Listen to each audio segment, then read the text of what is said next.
You don't lack motivation, you don't lack talent, and you're not broken. What you lack is discipline that doesn't depend on feelings.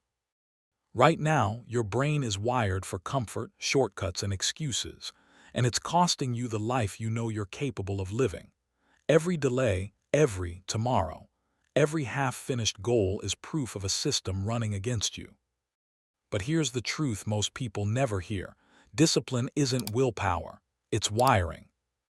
In this audiobook, you're going to learn how to reprogram your brain to act, especially when you don't feel like it, to move when motivation disappears, to execute when emotions beg you to quit.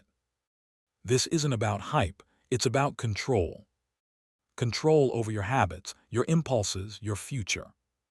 If you stay until the end, you won't just feel disciplined, you'll become unstoppable. Chapter 1: Understanding Resistance. You felt resistance long before you ever gave it a name. It shows up in the quiet moments in the spaces between your intentions and your actions. It appears as hesitation, as distraction, as that subtle urge to delay what you know you must do. Resistance isn't loud. It doesn't shout. It whispers. It nudges. It convinces. It wraps itself around your thoughts, shaping them with gentle pressure until your direction changes and you barely notice the shift. You've experienced it more times than you can count. And every time it has slowed your progress, pulled your momentum, weakened your certainty. But today, you're going to see it clearly. Today, you're going to understand it, because you cannot win a war you have not identified. Resistance begins in your mind. It lives in patterns formed long before you consciously recognize them. It was built by repetition, by comfort, by the small choices that felt harmless in the moment. It grew quietly as you repeated the same habits day after day, until your mind learned to prefer what required the least effort. Not because you're weak, not because you lack ambition, but because your brain is designed to conserve energy, avoid risk, and seek familiarity. That's the biological foundation of resistance, and understanding that truth isn't an excuse, it's the beginning of mastery. Think back to the moments when you were ready to start something important. You felt inspired, you felt clear, you felt aligned. And then as the moment to act approached, something inside you softened, something pulled back. Maybe it was a thought, maybe it was a feeling, maybe it was a sudden distraction that seemed harmless but stole your focus. That internal pull was resistance. It wasn't trying to sabotage your goals. It was trying to protect you from the discomfort of changing your patterns. Your brain associates change with uncertainty, and uncertainty with danger. So it pushes you back toward what is familiar, toward what is easy, toward what feels safe. But familiarity is not always your ally. Safety is not always your friend. Comfort can become a cage if you let it, and resistance is the lock on that cage. You've experienced this cage without realizing it. You felt trapped in habits you didn't want. You've watched yourself delay what mattered. You've watched entire days slip by while your goals waited untouched. And afterward, you felt the weight of regret pressing against your chest. But regret is not weakness. It's recognition. Recognition that you are capable of more. Recognition that you don't want to stay where you are. Recognition that the resistance inside you is not stronger than you. It's simply older than you. To truly understand resistance, you must observe how it behaves. It doesn't attack your ambition directly. It attacks the path toward your ambition. It tells you to check your phone for just a moment. It tells you to rest a little longer. It tells you that you'll feel more prepared later. It convinces you that you need more time, more clarity, more energy before you begin. Resistance delays action long enough for your motivation to fade. It knows that hesitation is its greatest weapon. Because hesitation disrupts momentum, and momentum is the enemy of resistance. Notice how resistance feels inside your body. It appears as heaviness when you think about starting, as tension in your chest, as restlessness in your thoughts. It's the feeling of a mind trying to pull away from what demands effort. That feeling is not a sign that something is wrong. It is a sign that something important is about to happen. Resistance shows up strongest right before you act, right before the breakthrough, right before the shift. When you understand that the feeling no longer scares you, it prepares you. It warns you that you're crossing into territory that will change you. Resistance is not a wall, it's a signal that you're moving towards something meaningful. Every time you feel it, it is proof that the path ahead holds power, the same power that has felt out of reach, the same power you've been searching for, the same power that will redefine you.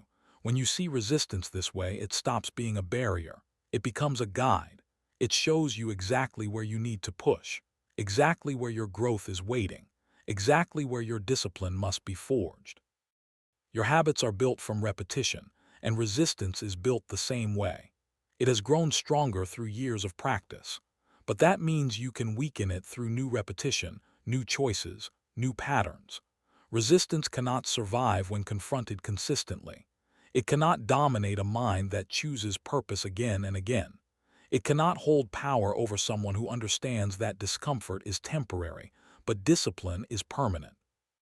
Think of the times you overcame resistance without realizing it, the times you acted even when you didn't feel ready, the times you showed strength without fully acknowledging it. Those moments reveal something important. Resistance loses every time you move forward. The moment you take action, even the smallest step, resistance collapses. Its strength dissolves the instant you refuse to negotiate with it. You've done this before. You've won this battle in small ways. Now, you're learning to win it deliberately. Understanding resistance means understanding its language. It speaks through thoughts like "not now," "I don't feel like it," "I'll start later," "I need to rest first." These thoughts don't come from weakness, they come from wiring, and wiring can be changed. When you recognize these thoughts as signals, not commands, you take back control. You separate yourself from the old patterns. You step outside the cycle that once controlled your life. You've been living in a world where resistance has held the steering wheel. But now you're reaching for it, slowly, firmly, deliberately. You're beginning to take command of your own mind. You're beginning to rewrite the code that shaped your past. You're beginning to understand that resistance is not an enemy to fear. It is a challenge to rise above. And you can rise, you can push, you can decide. Feel the calm truth settling in. You're not broken, you're not incapable, you're not behind, you're simply stepping into awareness.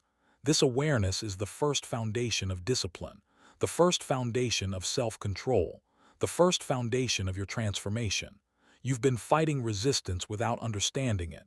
Now you see it clearly. Now you know its patterns. Now you can feel its presence without letting it dictate your actions. This understanding is your first victory, and it prepares you for the next battle, the battle between who you've been and who you must become. That war has been raging inside you for years. And now, you're ready to walk into it with open eyes, because you know that victory is possible. You know that growth is possible. You know that discipline is possible. And now, the next section will reveal that war in full clarity. There is a moment in every transformation when you come face to face with the version of yourself you've been living as for years, not the version you aspire to become, not the version you imagine when you feel motivated, the version shaped by habits, shaped by hesitation, shaped by fear, shaped by comfort. This is your old self, and this chapter is where you confront it, not with anger, not with shame, but with absolute clarity. Because you cannot become the person you're meant to be without recognizing the person you've been. Your old self isn't your enemy. It was built to help you survive. It was shaped during times when survival was more important than growth. It learned to avoid discomfort. It learned to seek safety. It learned to protect you from the intensity of change. Those patterns served you once, but they don't serve you anymore. You're not trying to survive your life now. You're trying to master it. And mastery requires a new identity.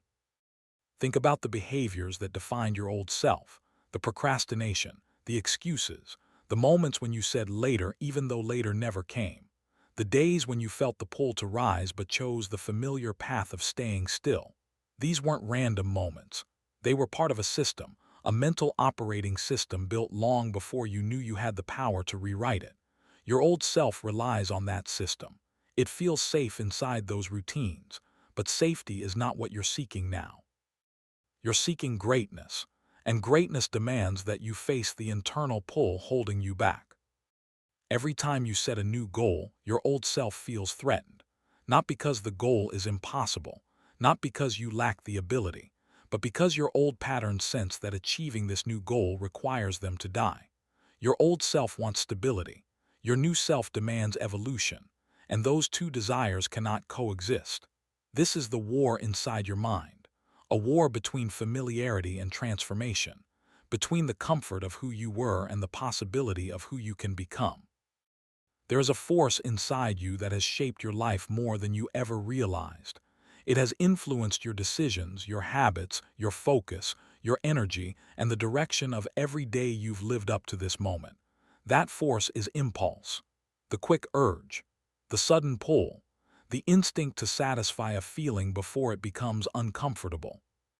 Impulse has been steering your actions for years, not because you are weak, but because your brain was designed to react fast, to seek relief, to avoid discomfort, and to chase whatever feels good now. But the path of impulses has been stealing something from you. It has been taking your time, your potential, your consistency. And now you are here to take it all back. Impulses dominate because they are fast. They rise before you even have time to think. They don't wait for permission. They don't ask for logic. They don't care about your long-term goals. They operate below the surface in the deeper layers of your brain where survival instincts live. To your brain, avoiding discomfort feels like survival. Seeking immediate pleasure feels like survival. So impulses form faster than discipline. They speak louder than reason. They move quicker than intention.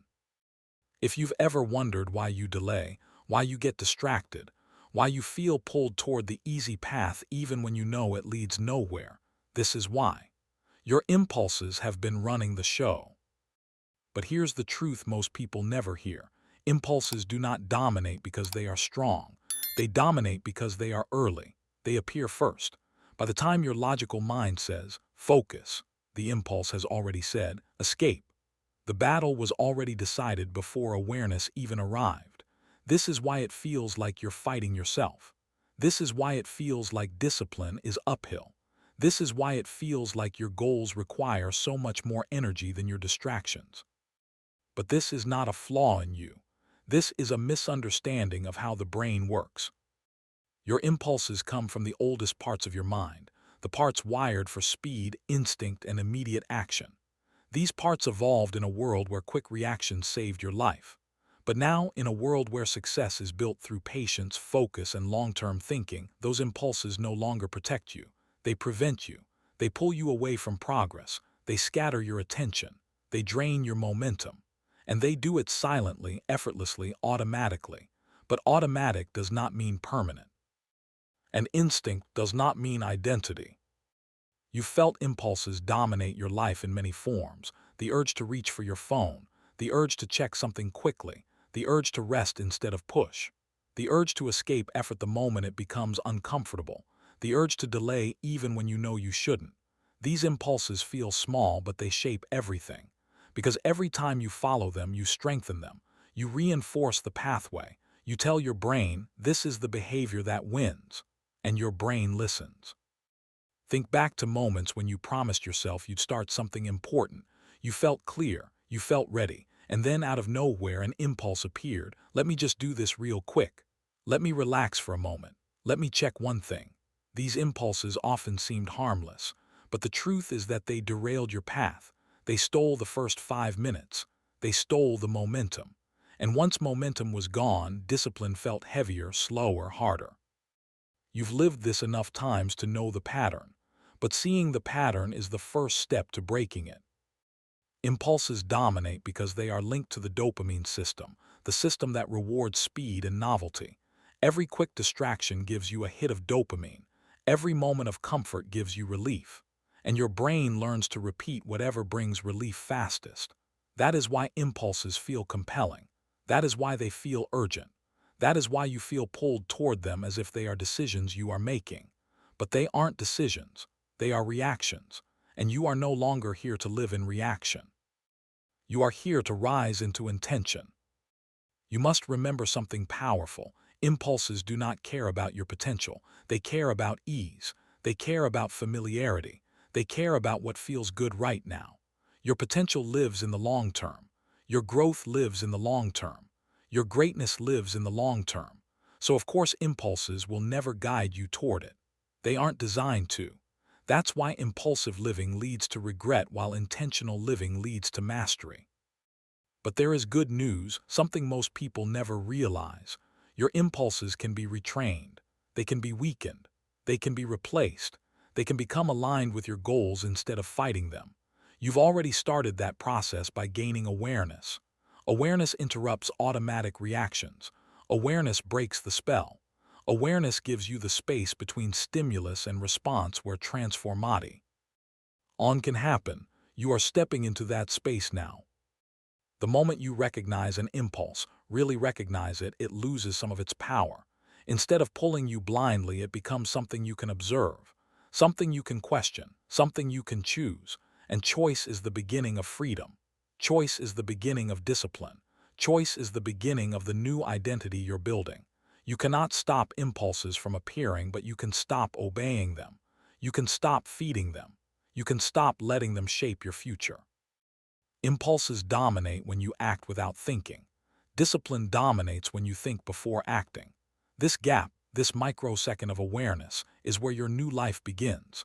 When the urge to distract yourself appears, you now know what it is. When the urge to delay appears, you now know what it is. When the urge to escape effort appears, you now know what it is. And when you know what something is, you are no longer controlled by it. Imagine the impact of mastering this. Imagine being able to feel an impulse rise and choose differently. Imagine being able to feel the pull of distraction and stay focused. Imagine being able to feel the urge to delay and act anyway. This is not fantasy. This is training. This is rewiring. This is the process you are stepping into right now. You have lived under the rule of instinct long enough. Now you are stepping into the rule of identity. Your impulses come from the past. Your identity comes from the future, and your future is stronger than your past. Your vision is stronger than your urges. Your purpose is stronger than your discomfort. You feel that truth rising inside you. You feel the clarity forming. You feel the shift happening. You are beginning to see your impulses not as commands but as signals, signals that you are entering the territory where discipline grows. Impulses appear strongest where growth is closest. They appear to stop you from reaching the next level. But now you know how to meet them. You meet them with awareness. You meet them with intention. You meet them with the identity of someone who chooses greatness over ease. This chapter is where you break the chains of impulse. This is where you reclaim control of your actions. This is where you begin the daily training that will transform your mind into a disciplined force. The next section will show you how to win the exact moment of decision, the moment when an impulse rises and a choice must be made. There is a single moment, small, quiet, easily overlooked, that determines the direction of your entire life. It's the moment between the rise of an impulse and your response to it.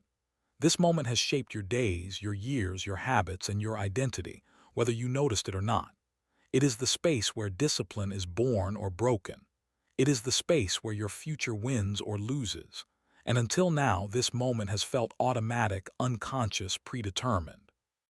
But from this point forward, that moment becomes yours. You are going to train it, shape it, strengthen it. And once you master this one moment, everything in your life will begin to change. This visualization is not something you do once. It is something you return to. A place you visit whenever you feel doubt, hesitation, or the rise of impulse. Each visit makes you stronger. Each visit tightens your focus. Each visit reinforces the truth. You are becoming unstoppable. And now, you are ready for the next chapter of your transformation. There is a force inside you that has shaped your life more than you ever realized. It has influenced your decisions, your habits, your focus, your energy, and the direction of every day you've lived up to this moment. That force is impulse, the quick urge, the sudden pull, the instinct to satisfy a feeling before it becomes uncomfortable. Impulse has been steering your actions for years, not because you are weak, but because your brain was designed to react fast, to seek relief, to avoid discomfort, and to chase whatever feels good now. But the path of impulses has been stealing something from you. It has been taking your time, your potential, your consistency. And now you are here to take it all back.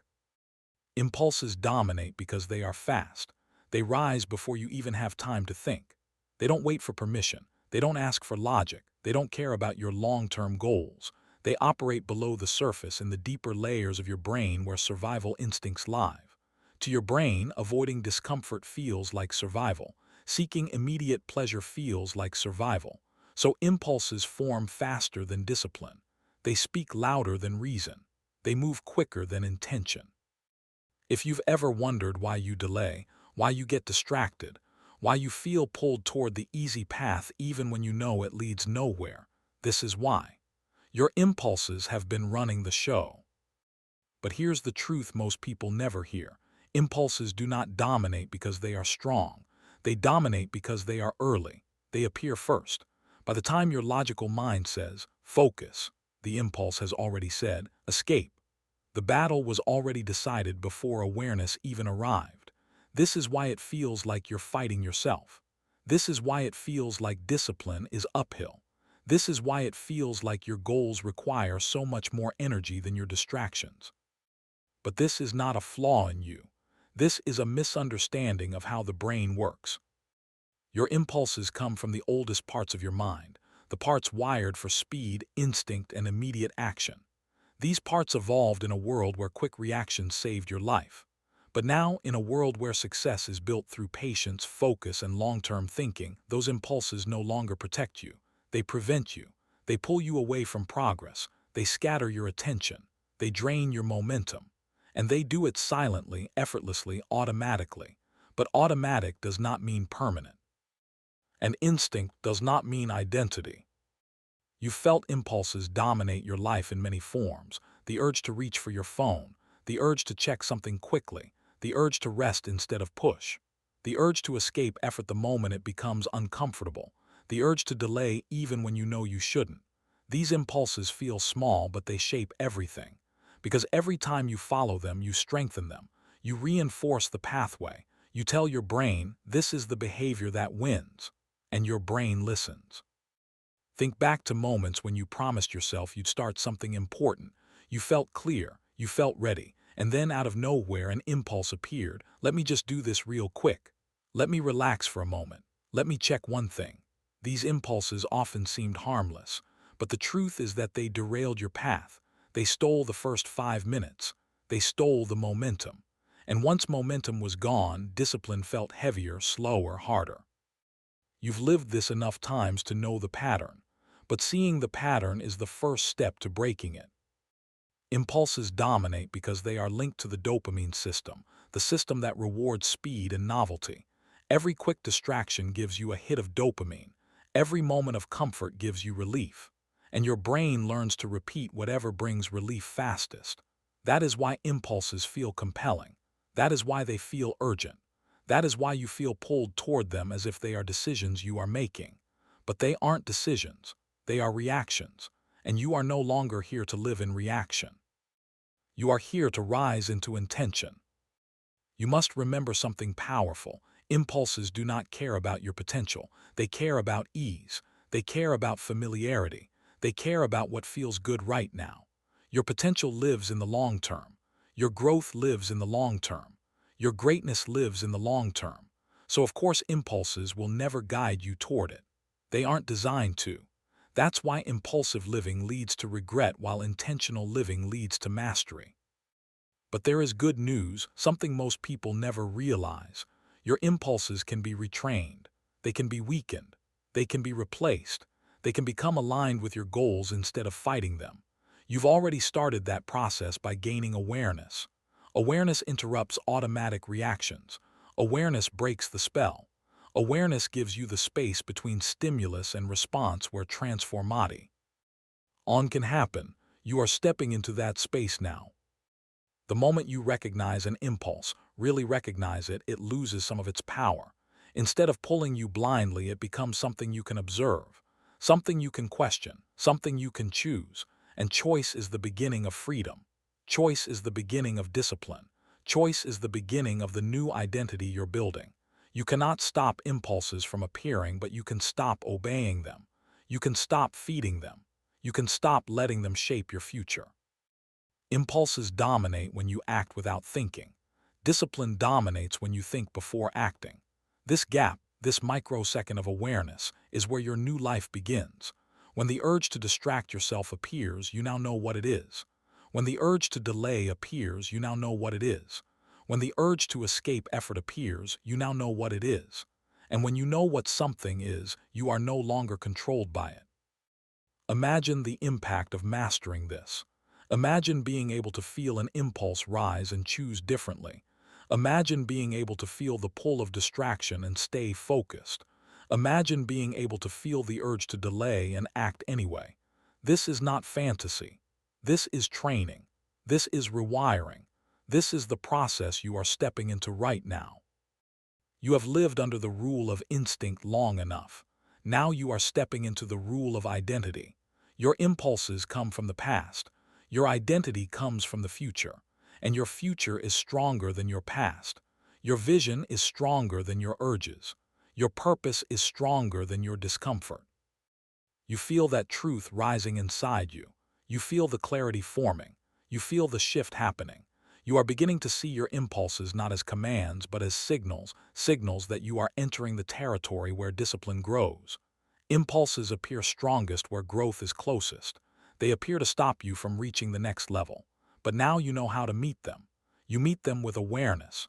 You meet them with intention. You meet them with the identity of someone who chooses greatness over ease. This chapter is where you break the chains of impulse. This is where you reclaim control of your actions. This is where you begin the daily training that will transform your mind into a disciplined force. The next section will show you how to win the exact moment of decision, the moment when an impulse rises and a choice must be made. There is a single moment, small, quiet, easily overlooked, that determines the direction of your entire life. It's the moment between the rise of an impulse and your response to it. This moment has shaped your days, your years, your habits, and your identity, whether you noticed it or not. It is the space where discipline is born or broken. It is the space where your future wins or loses. And until now, this moment has felt automatic, unconscious, predetermined. But from this point forward, that moment becomes yours. You are going to train it, shape it, strengthen it. And once you master this one moment, everything in your life will begin to change. This visualization is not something you do once. It is something you return to. A place you visit whenever you feel doubt, hesitation, or the rise of impulse. Each visit makes you stronger. Each visit tightens your focus. Each visit reinforces the truth. You are becoming unstoppable. And now, you are ready for the next chapter of your transformation. Chapter 3: Personal Leadership. Leadership begins long before you ever influence the world outside you. It begins in the quiet, unseen places within your own mind, where decisions form, where doubts whisper, where impulses rise, where identity takes shape. You cannot lead others until you learn to lead yourself. You cannot command respect until you command your inner dialogue. You cannot move others with confidence until you learn to direct your own actions with clarity. And right now, you are stepping into that level of leadership. The kind that begins with self-mastery. The kind that turns you into someone who moves through life with intention, not reaction. Personal leadership is not about status. It's not about titles. It's not about controlling anyone else. It's about taking full ownership of your direction. It's about recognizing that every thought you feed, every belief you repeat, every action you take becomes part of the structure of your identity. Leaders are built from structure, internal structure that does not collapse when pressure rises, structure that holds steady even when fear whispers, structure that guides instead of follows. You have spent years watching your mind operate without conscious direction, years letting impulses shape your days, years letting habits decide your path, but now you are taking the reins. Now you are stepping into authority over yourself. This is the beginning of personal leadership. And this beginning matters more than anything that comes after it, because without leadership of self, you cannot sustain discipline, vision, or purpose. Think of leadership as a posture of the mind, a posture of your decisions, a posture of your inner world. Leaders do not wait for clarity, they create it. Leaders do not wait for motivation, they act in spite of emotional weather. Leaders do not rely on external validation, they rely on internal standards. Leadership is not loud, it is steady. Leadership does not shout, it speaks with intention. Leadership does not react, it responds. Now ask yourself, how often has your life been shaped by reaction? How many times have you moved not because you chose to, but because impulse nudged you? How often have you followed the path of least resistance instead of the path that leads to the person you want to become? These questions aren't meant to cut you down. They're meant to open your eyes. They reveal where leadership was missing, and they reveal where leadership must now grow. To build personal leadership, you must become the observer of your own mind. You must learn to watch your thoughts instead of being carried by them. You must learn to question the ideas that rise in you instead of assuming they hold truth. When a thought says, "I can't," leadership asks, "Is that true?" When a thought says, "Later," leadership responds, "Why not now?" When a thought says, "This is too hard," leadership reminds you, "Growth lives here." Leaders interrogate their limitations, not with aggression, but with clarity. Leaders look inward with honesty. The first step of personal leadership is presence. Presence means being mentally here, fully aware, fully conscious of what you're doing and why you're doing it. Most people drift. They move through their days in a fog of routine and reaction, but leaders wake up their awareness. Leaders walk into their decisions with open eyes. Leaders choose their direction instead of being carried by the current. Presence is the foundation of leadership because without presence, you are led by instinct, not intention. The second step of leadership is responsibility. Not blame, responsibility. Responsibility means recognizing that your life does not happen to you, you create it, you shape it. You influence it in every moment, whether you rise or fall, whether you progress or stagnate, whether you build discipline or surrender to impulse. It begins with your choices. Responsibility removes excuses. Responsibility eliminates blame. Responsibility hands the steering wheel back to you.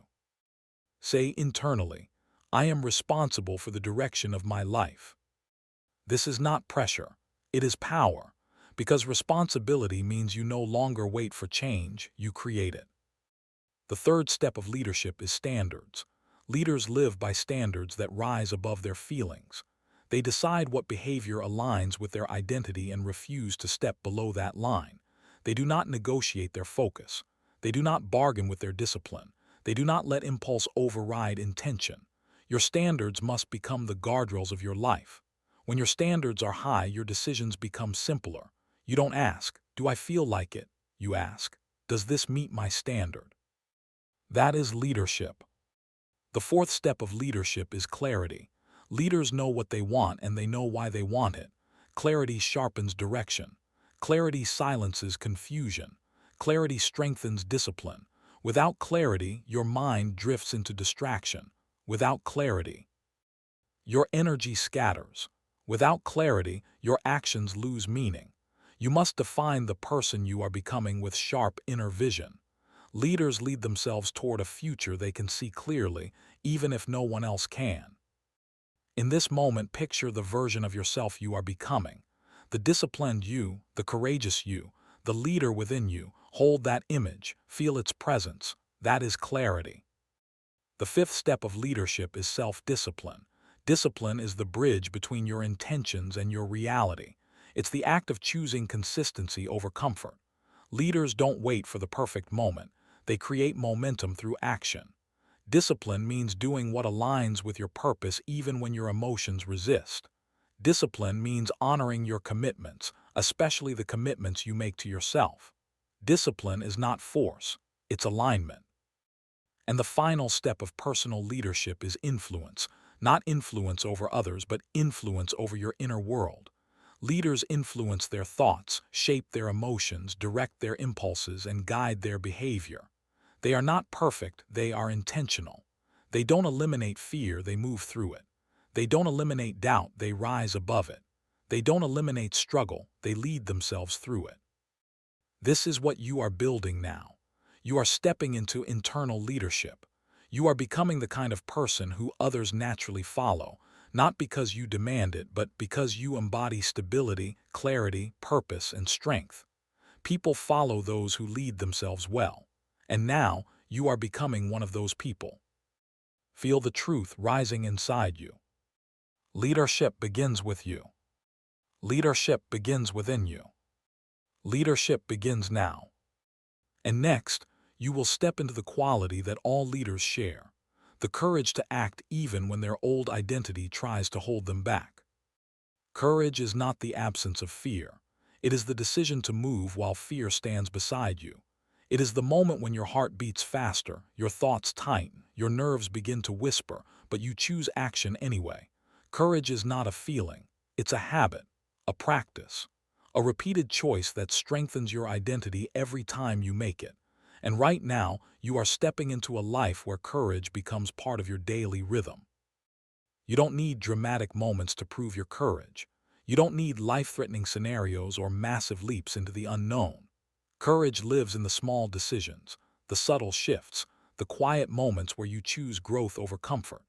You show courage every time you rise early when you don't feel like it, every time you start a task you've been avoiding, every time you speak truth to yourself without sugarcoating, every time you hold your standards no matter how tempting it is to drop them. Courage is built in the moments no one sees. You are stepping into a new internal reality, one where discipline is instinct, not effort, one where leadership is natural, not forced, one where courage is habitual, not occasional, one where your identity pulls you upward instead of holding you down. Feel it. Feel the certainty. Feel the alignment. You are becoming the person who wins. Hold that truth. Carry it with you. Let it shape the next chapter of your rise. Chapter 5: Habit Architecture. Discipline is not built through force. It is not built through intensity alone. It is built through architecture, through the deliberate construction of systems inside your life and inside your mind. Systems that make the right actions natural and the wrong actions difficult.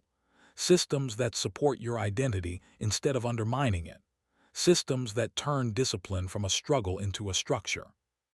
Habit architecture is the blueprint of the disciplined mind. It is the internal framework that ensures your actions align with your goals, even when your emotions shift, even when motivation fades, even when the pressures of life rise. Most people chase discipline through willpower, but willpower is a limited resource. Structure is unlimited. Habit architecture makes discipline predictable, repeatable, automatic. The 12th command ritual is the distraction break ritual. Distractions will appear, notifications, impulses, wandering thoughts.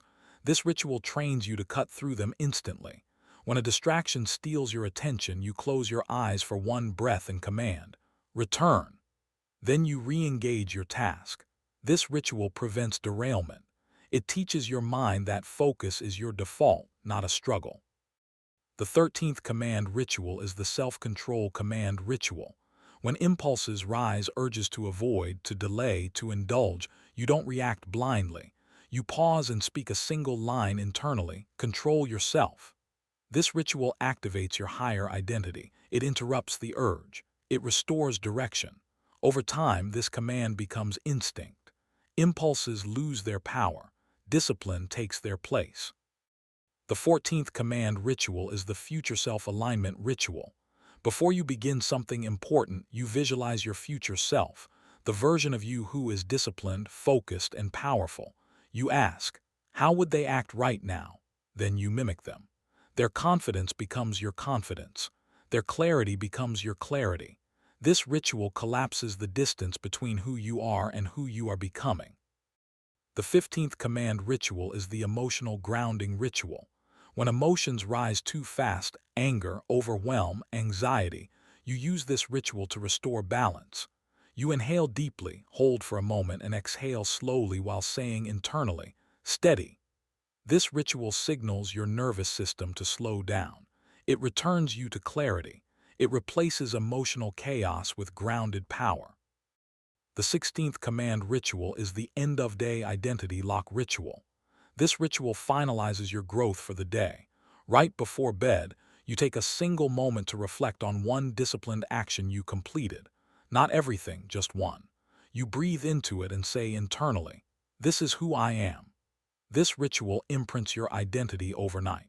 It strengthens the subconscious belief that discipline is your natural state. These command rituals become your internal operating system. They align your mind. They sharpen your decisions. They stabilize your emotions. They accelerate your transformation. They replace doubt with direction, hesitation with action, and impulse with identity. You are not performing temporary techniques. You are building the rituals of a disciplined life. Rituals that shape your character. Rituals that define your rise. Rituals that strengthen who you are becoming. And now, with rituals in place, you are ready for the final part of this chapter, the cementing of identity, where discipline stops being an action you take and becomes the core of who you are. Identity is the final layer of discipline. When your identity shifts, everything else becomes easier. Habits become automatic. Focus becomes natural. Consistency becomes instinct. Identity is the root system beneath every action you take. If the root is strong, the behavior grows without struggle. If the root is weak, discipline becomes a constant battle. You are here to strengthen the root, to cement the identity of someone who follows through, someone who leads themselves, someone who rises without negotiation. Identity cementing begins with recognition. You must see the truth of who you are becoming, not who you were, not who you feared you might remain, who you are stepping into now. The disciplined version of you is not a distant dream. It is forming in real time through the choices you make, the rituals you practice, and the momentum you protect. This awareness is the first bond that cements identity. The second layer of identity cementing is internal repetition.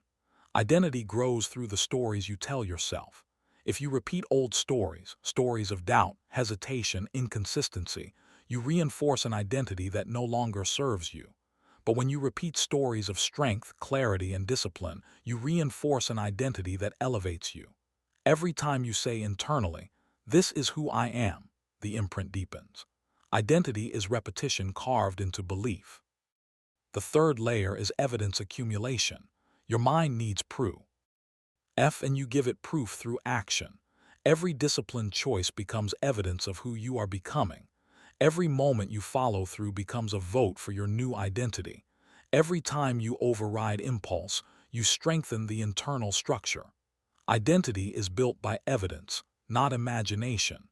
You are gathering evidence with every step you take. Say internally, "I am proving myself to myself." This truth reshapes your confidence. The fourth layer of identity cementing is identity-based decision-making. You no longer choose based on emotion. You choose based on identity. You ask, "What does the disciplined version of me do in this moment?" Then you do that. Every time you make a decision from identity instead of impulse, you cement the new version of yourself deeper. The choice becomes the anchor. The anchor becomes the identity. The fifth layer is state of being alignment. Identity is not just what you do, it is how you carry yourself. Your posture, your tone, your breath, your presence. These express your identity before your actions even begin. When you stand like someone disciplined, breathe like someone disciplined, and move like someone disciplined, your mind aligns with that truth. Your body becomes the reminder. Your state becomes the reinforcement. The sixth layer of identity cementing is recovery mastery. Powerful identities are not built through perfection, they are built through resilience. Discipline is not about never slipping, it's about returning quickly and cleanly. When you reset fast, you protect your identity. When you rise without guilt, you strengthen your identity. When you refuse to collapse into old patterns, you prove that the disciplined version of you is real. Recovery cements identity deeper than success ever could. The seventh layer is identity language. The words you use internally shape your self-concept. You speak to yourself as a leader. You speak to yourself with strength. No more language of weakness. No more language of doubt. Your inner voice becomes aligned with your identity. When you say things like I rise, I lead, I follow through, you are programming your subconscious to reflect that reality. The eighth layer of identity cementing is future self-merging. You visualize the version of you who lives with effortless discipline, calm, focused, powerful. Then you pull that version into the present moment. You act as them. You think as them. You carry yourself as them. This collapses the distance between who you are and who you are becoming. The future self becomes the current self through action. The ninth layer is identity protection. You guard your new identity fiercely. You do not engage in behaviors that weaken it. You do not allow environments that conflict with it. You do not entertain conversations that pull you away from it. You protect your standards. You protect your focus. You protect your rise. Identity thrives where it is honored. And now, with these layers forming inside you, you are ready to step into the final words, where the identity you've built becomes permanent, undeniable, and unshakable.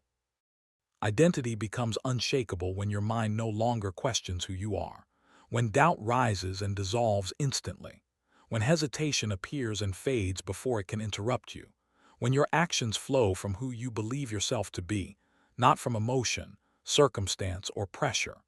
Cementing identity means creating an internal foundation so solid that discipline is not something you reach for. It is something you live from. The 10th layer of identity cementing is identity familiarity. The more familiar your new identity becomes, the less resistance you feel when acting from it. At first, discipline may feel new. It may feel like effort, but as you practice, familiarity grows. Soon, disciplined behavior becomes your baseline. You no longer need to convince yourself. You no longer need to push yourself. You simply act because it feels natural. Familiarity is the bridge between effort and instinct. The 11th layer is identity repetition under stress. Identity is truly cemented when it holds during difficulty. Anyone can act disciplined when life is smooth. But when pressure rises, when plans shift, when emotions surge, when uncertainty appears, that is when identity must remain steady. When you choose the disciplined action in the middle of chaos, you are welding your identity into place. Every stress-tested decision strengthens the foundation. The 12th layer of identity cementing is identity clarity. You must know exactly who you are becoming. Vagueness dilutes identity. Precision strengthens it. You describe your identity to yourself with clarity. I am disciplined. I am focused. I am consistent. I am a leader to myself. These statements eliminate confusion. They sharpen your self-image. They anchor you in truth. The 13th layer is identity boundaries. You protect your identity by establishing firm boundaries around your behavior. You no longer allow yourself to slide into patterns that contradict your standards. You no longer tolerate self-sabotage disguised as comfort. Boundaries are not restrictions, they are declarations. When you say, I don't do that anymore, you reinforce your identity with certainty. The 18th layer is identity protection during doubt. Even with a strong identity, moments of doubt will appear. But now you respond differently. You don't spiral, you don't retreat, you don't question your entire path. You simply reinforce the truth. This is who I am. Doubt becomes a cue, not a threat. A reminder to recommit, not a reason to collapse. This is mastery. The 19th layer is identity expansion. Once your disciplined identity is solid, it begins to expand into other areas of your life. You become more patient, more resilient, more confident, more intentional. Identity is not isolated, it spreads. It strengthens every part of your character. Discipline becomes your foundation for everything you build. And finally, the 20th layer, the completion of this chapter, is identity permanence. This is the moment where discipline becomes inseparable from who you are, not because you force it, but because it has become your nature. You no longer ask, can I stay consistent? You simply are consistent. You no longer wonder, will I follow through? You simply follow through. Discipline stops being an effort. It becomes your truth. Feel it now. Feel the strength rising. Feel the clarity sharpening. Feel the identity settling. This is who you are. This is who you have become. This is who you will remain.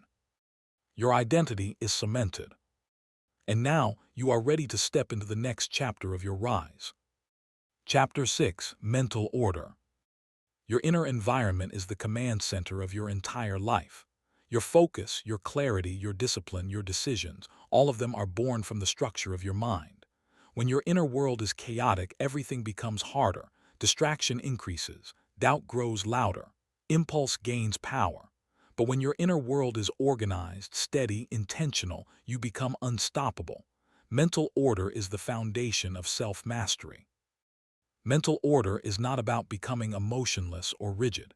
It is about creating internal structure, space where your thoughts flow cleanly, space where your priorities are clear, space where your mind becomes an ally instead of an adversary. Mental order gives you control over your inner environment so you can direct your life with precision and power. The first principle of mental order is clean mental space. Your mind holds on to everything: unfinished tasks, emotional residue, unspoken worries, internal clutter. This clutter drains your focus. It creates noise. It makes discipline feel heavy. To create mental order, you must clear the internal debris. This starts with acknowledgement.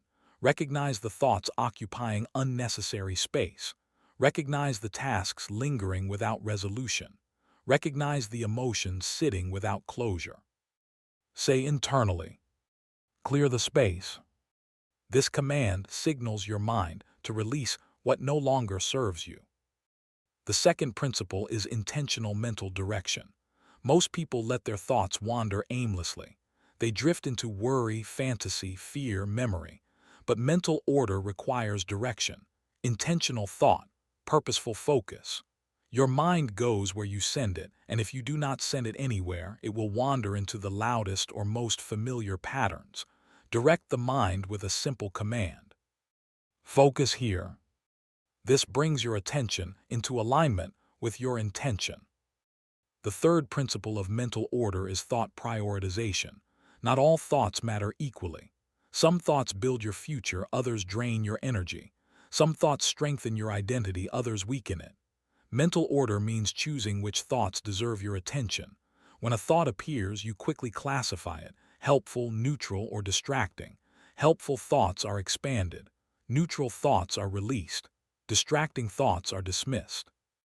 This mental filtration sharpens your clarity. It reduces noise. It protects your energy. The fourth principle is mental minimalism. Your mind performs best when it is not overloaded. You don't need to think about everything at once. You don't need to carry every task in your head. Mental minimalism means holding only what matters now. You give your mind room to focus deeply. You reduce cognitive friction. You create psychological ease. Use the command, one thought at a time. This brings simplicity to your internal world. The fifth principle is mental sequencing. Mental order requires a clear sequence: first this, then that. Your brain loves linearity. It loves clean patterns. It performs best when it knows the next step. Sequencing prevents overwhelm. It eliminates uncertainty. It narrows your focus to one action at a time. When you organize your thoughts into a sequence, you remove chaos. You give your mind a roadmap. You transform scattered energy into directed power. Say internally, this, then next. The sixth principle of mental order is mental boundaries. Boundaries are not just for external relationships, they are essential within your mind. You must decide what thoughts you allow to stay and what thoughts you refuse to entertain. When doubt tries to enter, you block it. When fear expands beyond its purpose, you contain it. When unnecessary thoughts appear, you release them. Your mind is a space you guard. The seventh principle is mental resets. No matter how strong you become, your mind will drift. Thought loops will appear. Old patterns will try to resurface. Mental order does not eliminate this drift. It gives you the ability to reset instantly.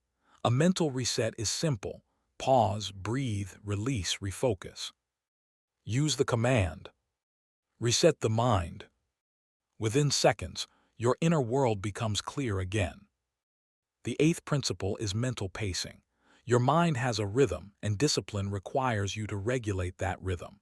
Too fast and you become overwhelmed. Too slow and you lose momentum. Mental pacing means adjusting your cognitive speed to the demands of the moment. Sometimes you narrow your focus to a single detail. Sometimes you widen your focus to view the whole picture. This flexibility creates balance. The ninth principle of mental order is mental neutrality. When you attach unnecessary emotion to your thoughts, your mind becomes reactive. Anxiety grows, pressure increases. But when you see thoughts neutrally, as information, not identity, you can respond without panic. Neutrality brings clarity. It reduces mental conflict. It creates calm confidence. The tenth principle is mental presence. Presence is the ultimate form of mental order. It means being fully in the moment, not pulled backward by memory, not pulled forward by fear. Presence is where discipline operates at its highest level. Presence is where your mind becomes quiet and your decisions become sharp. Presence turns your attention into power. Say internally, "Be here." This brings your entire inner world into alignment. And now, with the foundation set, you will step into the second half, where mental order becomes deeper, sharper, and more integrated into your identity. Mental order deepens when you begin to shape the structure of your internal world with intention. Your mind is not an empty space. It's an environment with patterns, pathways, and layers. You are learning to arrange that environment so it works for you, not against you. The next principles will turn mental order from a practice into a personal system, one that supports your discipline, focus, and identity every day. The 11th principle of mental order is mental containment. Some thoughts are harmless until they expand. A small worry becomes a storm. A simple memory becomes a distraction. A brief feeling becomes a spiral. Mental containment means stopping the expansion before it begins. When a thought appears that doesn't serve you, you acknowledge it and place it aside. You do not fight it. You contain it with calm authority. Say internally, "Not now." Then you move on. The 12th principle is mental labeling. The mind becomes clearer when you label what you're experiencing. When you label a thought, worry, noise, fear, planning, distraction, it loses its power. It becomes an object, not a force. It moves from the emotional brain into the logical brain. This shift reduces intensity and increases clarity. Labeling thoughts gives you distance. Distance gives you control. The 13th principle of mental order is mental precision. Precision means thinking with clarity instead of generality. Instead of broad worries, you focus on specifics. Instead of vague goals, you focus on defined steps. Instead of emotional assumptions, you focus on observable truth. Precision cuts through overwhelm. It turns mental fog into mental sharpness. It eliminates unnecessary mental weight. Use the command. Make it clear. The 14th principle is mental stillness. Stillness is not the absence of thought, it is the absence of noise. It is a moment of inner quiet where your mind rests without collapsing into distraction. Stillness trains your nervous system to operate calmly under pressure. It creates space between stimulus and response. This space is where discipline lives. A still mind makes powerful decisions. The 15th principle of mental order is mental direction switching. This is the ability to shift your focus deliberately from one thought or task to another without carrying emotional residue. Most people drag the energy of one moment into the next. You are learning to switch cleanly, to leave the last thought behind, to step into the new one with fresh attention. Say internally, "Switch." Then redirect your focus fully. The 16th principle is mental decluttering through expression. Some thoughts linger in your mind because they've never been expressed. They accumulate, they create pressure. Mental expression, writing, organizing, reflecting clears the internal load. When you put thoughts into words, your mind releases them. Expression creates order. Order creates focus. The 17th principle of mental order is mental anchoring. Your mind drifts, it always will. Anchors keep it from drifting too far. An anchor is a phrase, breath, or visualization that brings you back. Every time you use an anchor, you reinforce the internal structure. Anchors stabilize your thinking. They restore clarity. They pull you back into presence. You have built the foundation of a powerful inner world, one that will carry you forward into the next phase of your transformation. Chapter 7. Understanding Low Days. There are days when your fire dims, days when your energy feels thin, days when your mind drags behind your intentions. These are the low days, the quiet internal battles no one else witnesses. And despite what you may have been taught, low days are not failures. They are part of the human cycle, part of the psychological rhythm that every disciplined individual must learn to navigate. High performance isn't built in the moments when everything feels easy. It's built in the moments when everything feels heavy, slow, and uncertain. Understanding your low days is the first step toward mastering them. On low days, your mind often becomes louder. Doubt speaks more. Fatigue exaggerates challenges. Small tasks feel heavier than usual. Your thoughts circle in ways that make progress seem distant. But these moments, uncomfortable as they are, hold enormous potential. Because low days reveal the truth of your discipline. They show you what remains when motivation disappears. They show you whether your identity is strong enough to carry you when your energy cannot. Low days are not the enemy. They are mirrors. They reflect your internal infrastructure, your habits, your resilience, your ability to self-lead under pressure. When things feel easy, you don't have to rely on structure or discipline. But on low days, you must lean on what you've built. You must draw from the deeper layers inside you. You must access strength that doesn't depend on emotion. Understanding your low days begins with recognizing that they follow patterns. You may feel slower in the morning. You may struggle to begin tasks you usually handle with ease. You may feel a quiet fog around your thoughts. Fatigue may sit behind your eyes. Your internal dialogue may shift toward hesitation. These patterns are predictable, and anything predictable can be managed. You are not powerless on low days. You are simply in a different state that requires a different approach. The first truth of low days is this: motivation is unstable, but identity is steady. When motivation drops, many people collapse because they built their discipline on the wrong foundation. They relied on emotion instead of identity. They relied on feeling good instead of choosing to rise. But low days force you to rely on identity, the unshakable knowledge of who you are and what you expect from yourself. The second truth of low days is this: your body influences your mind more on these days than on others. Fatigue changes how you think. Reduced energy changes the tone of your thoughts. Your brain becomes more sensitive to stress signals. But this does not mean you are failing.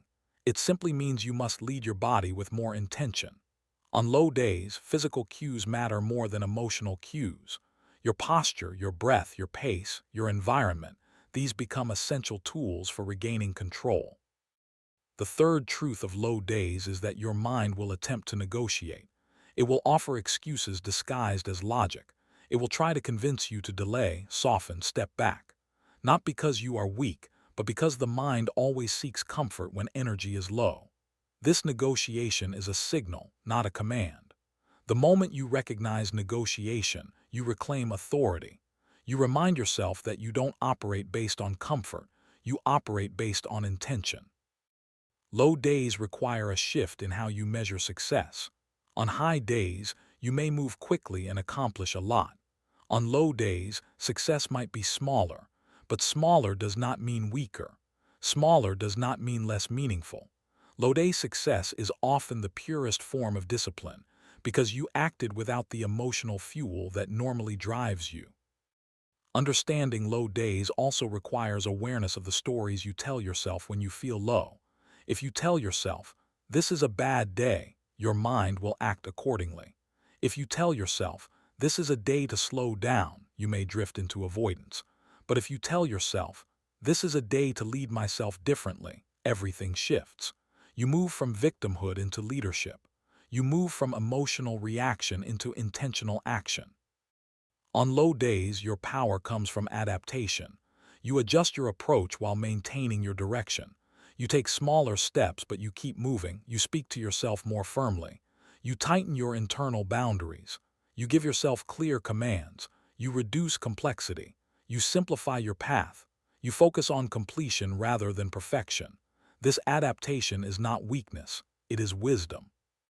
The truth is, low days often reveal your deepest strength. When you act with discipline despite feeling drained, you build a version of yourself that is resilient beyond emotion. You shape an identity that does not collapse under internal pressure. You demonstrate to yourself that discipline is not a mood, it is a choice that remains available even when your mind and body are tired. Understanding low days requires compassion, not toughness. You acknowledge the difficulty without surrendering to it. You give yourself room to feel without letting feelings dictate your actions. You recognize the weight, but you still carry it. You may move slower, but you still move. You may feel resistance, but you still rise. Because low days are where your identity solidifies. Low days are where your discipline becomes real. Low days are where you prove to yourself that you do not break. You bend. You continue. You endure. And part 2 will take you deeper into this internal landscape, revealing how to navigate the heaviness with clarity, strategy, and unwavering self-leadership. To master your low days, you must understand that they carry a different kind of weight, one that tests not your skill but your spirit. On these days, your thoughts move slower, your emotions sit heavier, and your spark feels dimmer. Yet it is exactly in these moments that your internal architecture is revealed. Low days peel back the layers of comfort and expose the raw core of who you are. Most people assume low days mean something is wrong. They assume they are falling behind. They assume they are losing discipline. But this is a misunderstanding. Low days are not signs of decline, they are signs of being human. They appear when your body needs recalibration, when your mind needs recovery, when life applies pressure that demands you regroup. Nothing in nature stays at peak output. Even the strongest forces rest, reset, and restore. You are no different. The key is to understand the purpose behind the low days. They are invitations to lean deeper into your internal tools. They are reminders that discipline is not built for the easy days, it is built for the heavy ones. They teach you to continue without applause. They teach you to move without momentum. They teach you to rise without the comfort of motivation. On these days, your identity becomes your fuel. One of the most important aspects of understanding low days is separating your feelings from your identity. Feeling low does not mean you are weak. Feeling tired does not mean you are falling apart. Feeling unmotivated does not mean you lack discipline. Feelings are temporary signals, not definitions. Many people collapse on low days because they misinterpret these internal cues as messages about who they are. But you know better. You are learning to observe without absorbing. Say internally, I can feel low and still lead myself. Low days also require you to recognize your triggers. Fatigue can trigger self-doubt. Stress can trigger avoidance. Slow progress can trigger frustration. Emotional heaviness can trigger negative narratives. These triggers are predictable, and predictable triggers give you an advantage. When you know what patterns rise during low energy, you can prepare your responses before the day even unfolds. Another key aspect is understanding your internal negotiation patterns. On low days, your mind becomes persuasive. It whispers sentences like, take it easy, you can do it later, you deserve a break. These sentences feel gentle, but they are dangerous. They pull you toward comfort disguised as care. But true care is not about indulging weakness, it is about supporting your growth. On low days, you must recognize negotiation quickly and counter it with clarity. Say internally, not today, I move anyway. This is the beginning of the version of you who cannot be stopped by fatigue, by doubt, by darkness, or by the weight of the world within. Chapter 8. Define the vision. Your vision is the compass of your life. It is the direction that makes every sacrifice meaningful, every challenge survivable, every dark day worth enduring. Without a vision, discipline collapses. Without a vision, the mind wanders. Without a vision, your energy scatters into distractions, impulses, and emotional noise. Vision is the anchor that pulls you forward when nothing else can. Vision is the blueprint of the future you are building. Before you define your vision, you must understand this truth. Speed means nothing without direction. Many people move fast toward nowhere. Many people work hard without clarity. Many people burn their energy on goals that do not matter. But you are here to rise with intention. You are here to build something that lasts. You are here to create a future that demands your strongest self. And that future begins with a vision that is clear, specific, and emotionally charged. Your vision is not a fantasy. It is not wishful thinking. It is a decision, a commitment, a declaration of who you will become and what you will build. Your vision must feel bigger than your current circumstances, but closer than your fears want you to believe. It must pull you, challenge you, pressure you, excite you. A weak vision cannot hold you on difficult days. A vague vision cannot direct your discipline. Your vision must have weight. Start by asking yourself the question most people avoid. What life am I building? Not what do I want? Not what sounds nice? But what future demands the strongest version of me?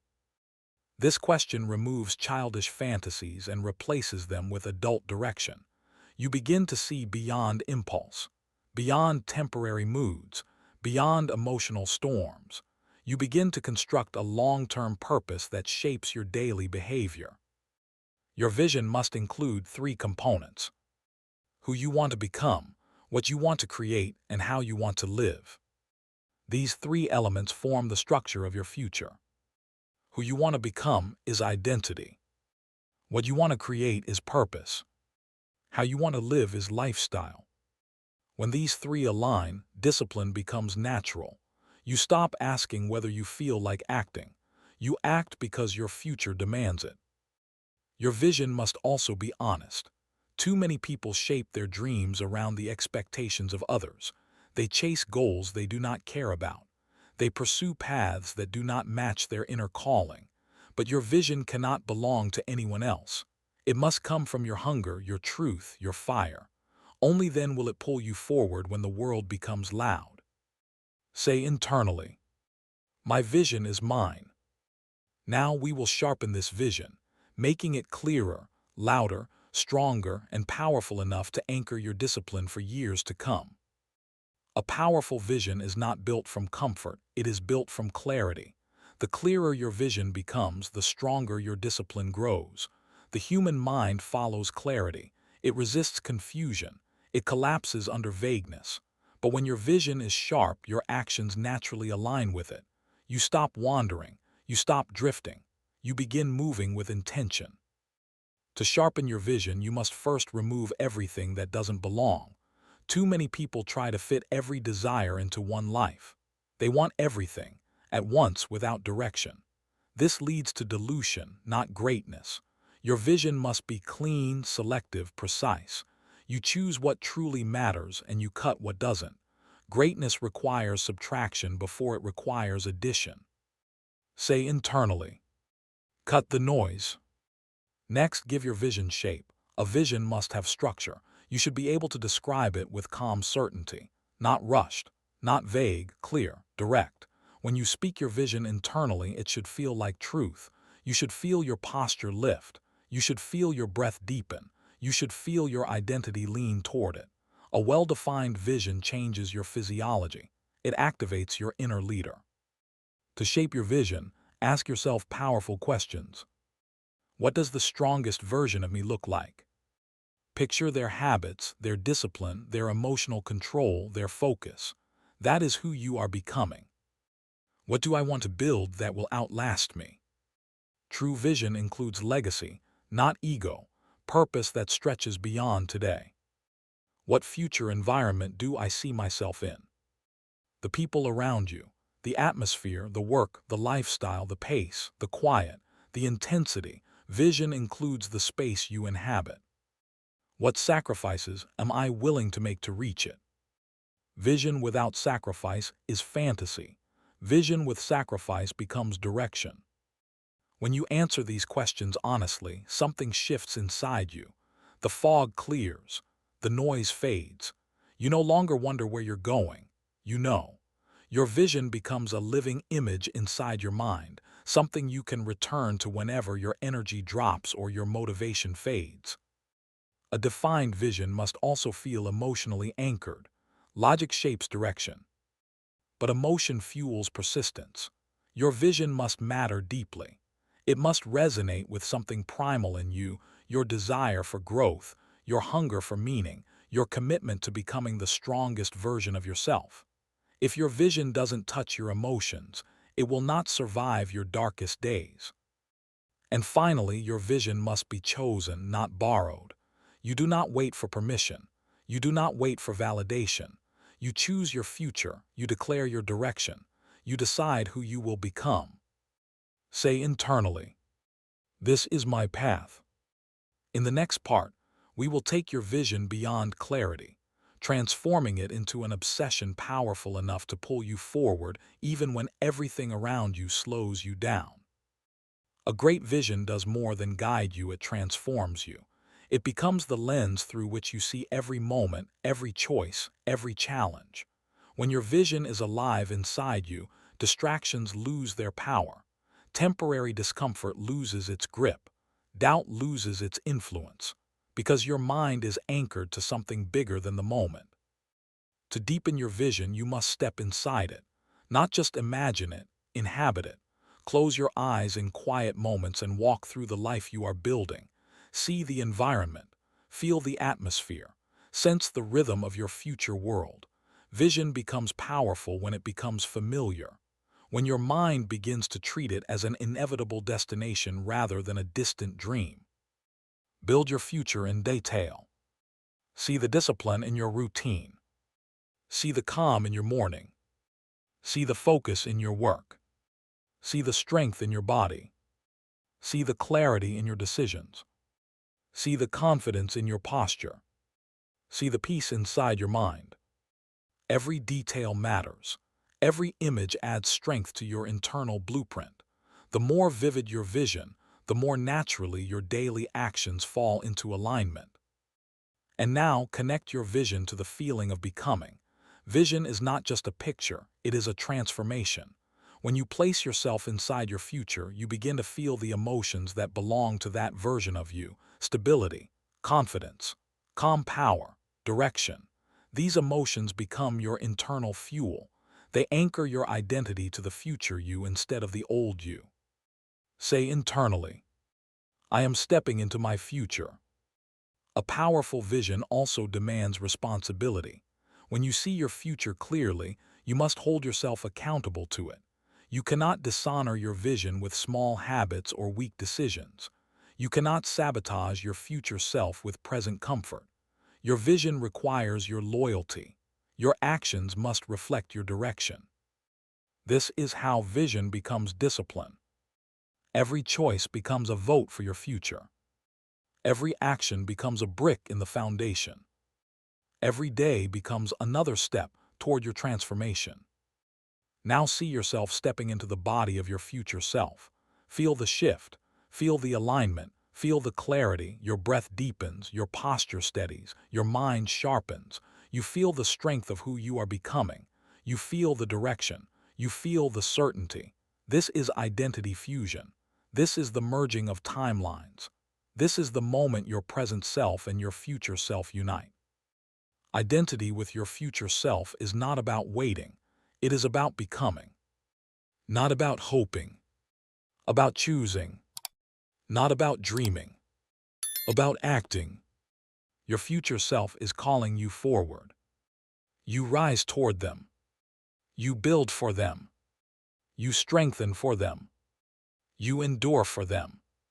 You become them. And after today, you will not live as your old identity again. You step forward as the person you are destined to be. Focused, directed, disciplined, unshakable. Becoming more each day. Becoming stronger each hour. Becoming your future self now. You made it to the end. That already says something about you. Most people stop early. You stayed. If this audiobook challenged you, if it sharpened your focus, if it reminded you of who you're becoming, then don't let this be a one-time moment. This channel exists for people who choose growth, discipline over comfort, clarity over noise, progress over excuses. If you want more audiobooks like this, more mindset training, more leadership, more inner strength, subscribe, like this video so it reaches the people who need it, and share it with someone who's ready to rise but hasn't found the words yet. Stay consistent, protect your mind, and keep moving forward. This is only the beginning.